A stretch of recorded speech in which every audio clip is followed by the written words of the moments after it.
Residents in the Dominican Republic are picking up the pieces after Hurricane Fiona left a path of destruction along the eastern coastline of Punta Cana all the way to the northeastern resort town of Samaná.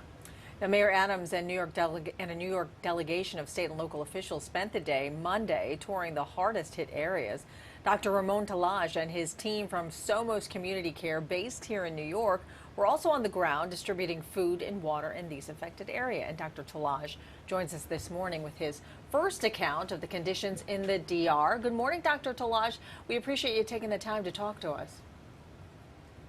Morning. Thank you to you to allow me to be there with you. Yeah. So compared to what we saw in Puerto Rico, what kind of damage did Hurricane Fiona have on the DR?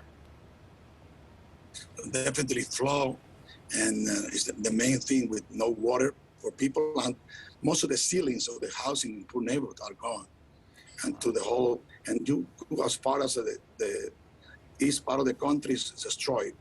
You could go actually to the north part of the country, you have a lot of flood, a lot of bridges gone. But the problem is the family members and the diseased people with diabetes, for example. There's no electricity, they have to use the insulin. We just bring some solar plant to put the insulin there to be sure that they could come every day and use it. Yeah, and you're mentioning, some of those issues from the high winds, right, ripping through several of these communities, leaving down trees, power lines that you're describing. Has the local government been able to respond here? Because we're seeing elsewhere in Puerto Rico, obviously there's a huge issue with the power infrastructure. What's it like in the DR? Well, it's going to take it a while to come back to normal there, especially in the east part of the country. But, tourism is the most important part. And I don't think even the big hotels will not be able to service to them. That will hit the economy. But again, the human tragedy is the problem here. Yesterday we took a place called Brisas del Mar in the place La Romana, and we tried to rebuild around 60 houses that have no ceiling. They have a couple of them have ceiling. The whole family stay in those places because there's no other place to go.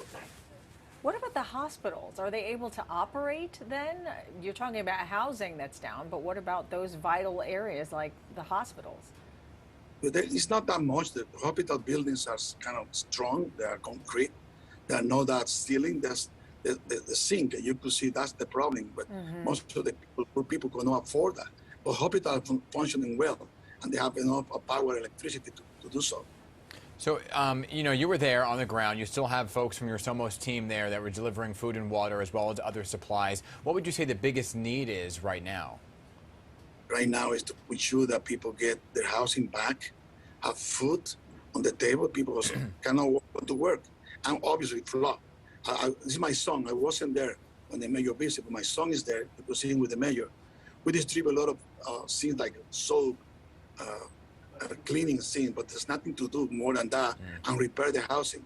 They need the ceiling, That's the only place, for example, there we have concrete ceiling. But most of the people with the ceilings are gone, and we are repairing them. Wow. And we profiled one company in the Bronx, Salcedo Cargo Express, which is delivering tens of thousands of pounds of canned goods and other supplies to the Dominican Republic. Will Somos also be collecting donations to send down there as well? And will you also be sending more manpower to help rebuild some of these homes? Well, we've been in partnership with Health First and Emblem Care in New York to help with this, but most of the money comes from the savings that we, the doctor, has done through Somos, and we're trying to avoid any of those things. We let other institutions to do that. We use our own resources and we're personal.